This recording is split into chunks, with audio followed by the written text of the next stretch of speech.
অযোগ্যদের নামের তালিকা 7 দিনের মধ্যে প্রকাশ করতে হবে এসএসসি কে, এমনই নির্দেশ দিল সুপ্রিম কোর্ট। বিচারপতি সঞ্জয় কুমার এবং বিচারপতি সতীশ চন্দ্র শর্মার বেঞ্চ প্রশ্ন তোলে যে হাইকোর্টের নির্দেশ সত্ত্বেও কেন অযোগ্যদের নামের তালিকা প্রকাশ করেনি এসএসসি।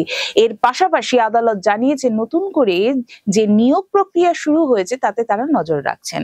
2016 এসএসসি নিয়োগ দুর্নীতি মামলায় আদালতের নির্দেশে চাকরি হারিয়েছেন 25,735 জন শিক্ষক, শিক্ষিকা এবং শিক্ষাকর্মী। আদালতের নির্দেশে নতুন করে নিয়োগ প্রক্রিয়া শুরু হয়েছে। অভিযোগ, এই নিয়োগ প্রক্রিয়ায় যারা দাগী অর্থাৎ যারা অনৈতিকভাবে চাকরি পেয়েছিলেন তারা অংশ নিচ্ছেন। এই অভিযোগ তুলে আদালতের দ্বারস্থ হন অনৈতিকরা, চিহ্নিত নন সেই চাকরির প্রার্থীরা।